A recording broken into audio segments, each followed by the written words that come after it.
Welcome back to State of Belief Radio, everyone. I'm Welton Gaddy. So much of the rhetoric at the recent national political conventions was steeped in the language of faith.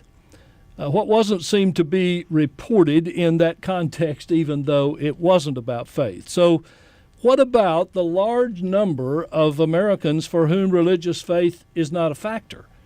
And the much larger number of Americans who do hold religious convictions but are sick and tired of substantive issues being hijacked by religious rhetoric.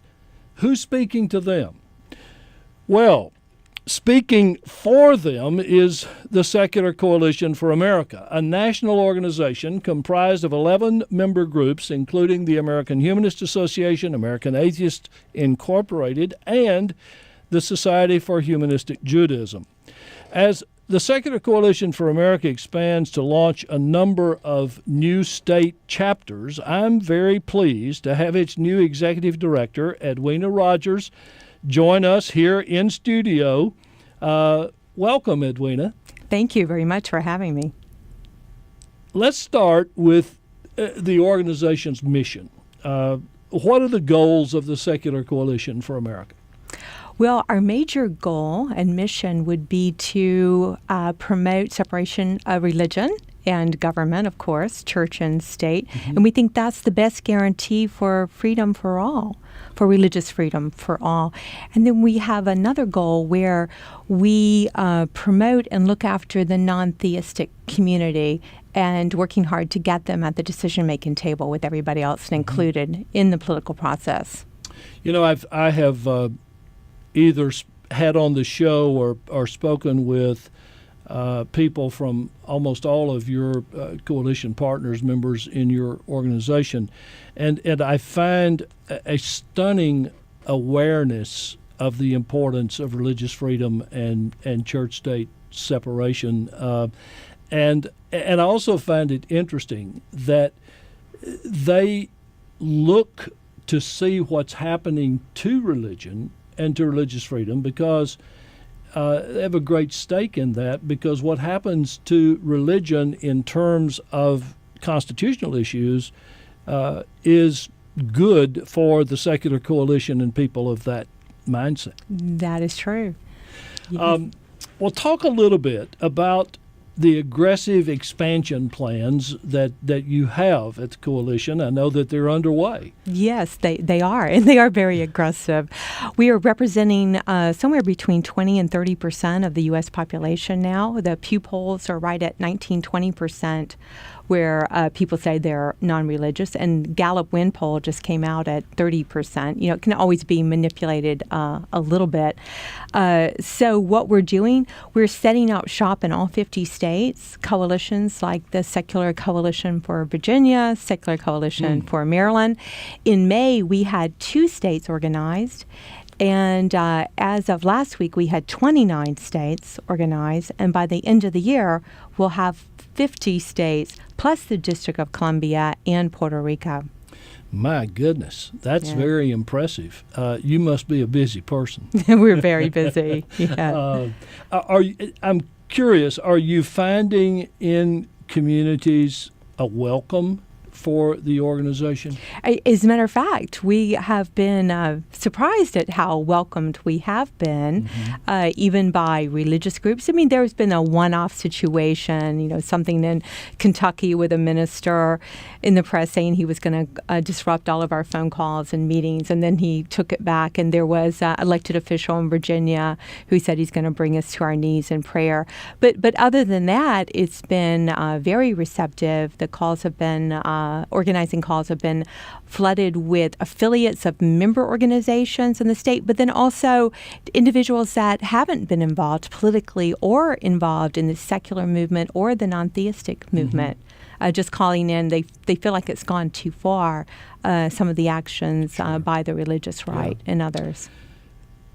I'd like to ask you a question that I'm not sure how to frame it to get mutual understanding and an answer, but you know how difficult it is sometimes. I mean, what you've just said is measurable. You've got new chapters here and there and know what they're doing, but how will you tell what kind of benchmarks are there for you to tell whether or not this is working? For example, let's say you turn on C-SPAN and you see something, and that makes you say, our work is benefiting people, or what is the benchmark?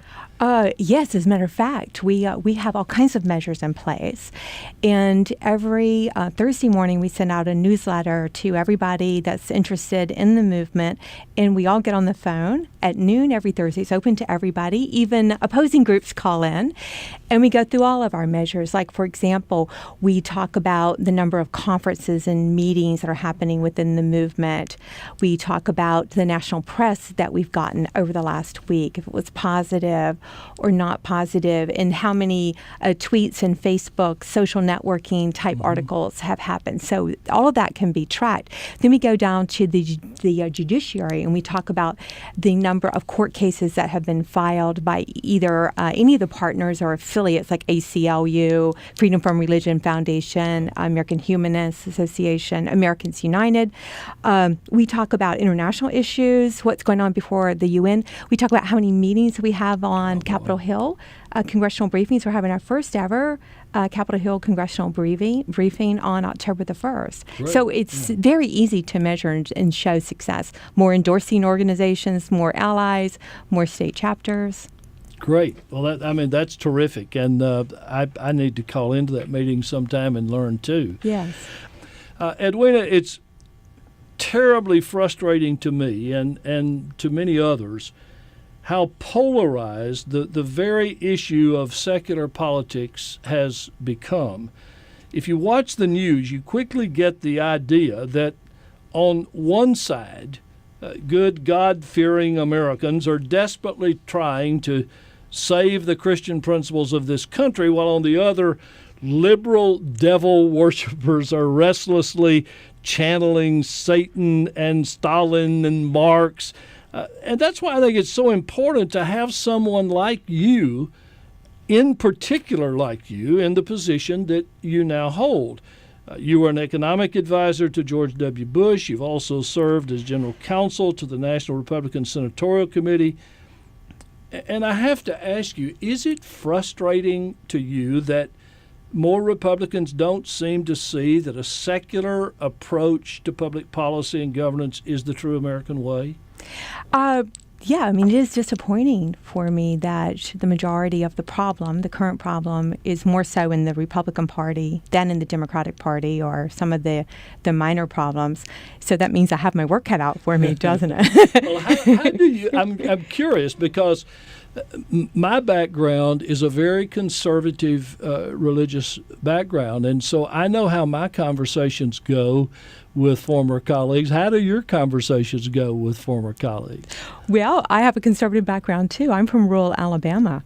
So I'm, very much from the Bible Belt, and I understand the situation perfectly. But it wasn't always like this. Think about the early 80s when I first got involved in the Republican Party, and Ronald Reagan was sweeping through, and he had some really good things to say. Ronald Reagan did about the separation of church and state, and it was all about free enterprise and pulling yourself up by the bootstraps and individual rights.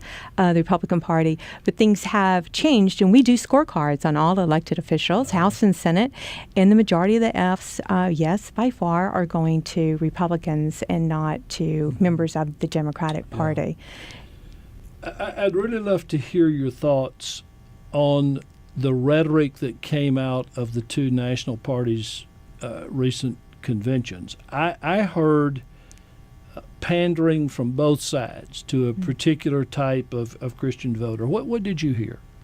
I heard the same, and I was disappointed by both parties. I was at the Republican convention. Mm-hmm. I was right on the floor. I listened to every speech. I was there was only one situation where I was really kind of alarmed and concerned, and that was Senator Rubio from Florida. Mm-hmm. And I heard him speak back in June, and he actually said in June, if you do not have faith, you do not deserve freedom. And I was shocked that he said that in June with the cameras rolling. So some of the comments that he said when he introduced Mitt Romney were minor compared to what I heard in June when he was speaking before the Faith and Freedom Foundation. Everyone else, I think, did a good job. Now, on the Democratic side, of course, we were very disappointed with what happened with the platform, with the omission of the word God, and then, of course, President Obama having to call because they were being labeled the Godless Party and, try to get that back in. Yeah. And on the Republican side, God is now in there 10 times, where it used to not be in either platform mentioned. It was, the platforms used to be quite secular. But it's sort of like, who can be the most religious? And that's only a certain type of religion, the sort of evangelistic Christian right type of religion. Yeah. Well, a reporter asked me about the number of times each party used the word God, and I said it's very clear how important that is. We've got God in trust on our coins, and that has not necessarily made our coins or our dollar bills sacred instruments of our faith. Yes.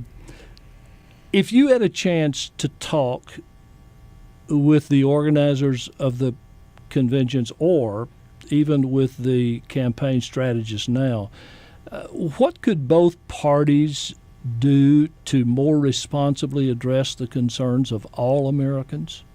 Well, they would do just what we're talking about here today. They would try to keep religion out of politics and out of government.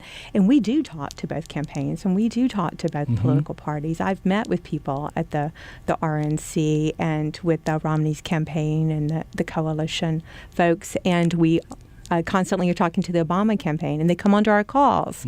Their officials do, and they're both courting people that are in the secular movement. 20 to 30% of the population, you don't want to write them off. And we have a meeting with the staff of Senator Rubio's next week. So we're there. We're educating people. We're doing briefings. We're calling them out. We're trying to get things back to the center, so we can have the forward march of humanity moving on and try to keep religion free and sort of an individual right. You're the executive director of the Secular Coalition for America. Tell our listeners how they can get involved in your work if they want to. Well, we have the 50 state chapters coming on quickly. Certainly by the end of October, we'll have all 50 of them up and running. Secular.org, our website. They can go and just sign up for our action alerts and get all of our information, the weekly newsletter. And we give plenty of opportunities for people to get involved at the state level, local level, and the national level. Edwina Rogers is the executive director of the Secular Coalition for America. It is very important work. I have to say that the secular citizens in America were a major part of the coalition that argued for the First Amendment to the Constitution and the freedom of religion clauses that we have there. So it's important work today, just as it was then. And Edwina, I want to thank you for taking time to be with us, and thank you also for lending your talent and leadership to the Secular Coalition. And I hope that we'll have a chance to get back together on State of Belief Radio. Yes, we appreciate what you do. Thank you. Thank you.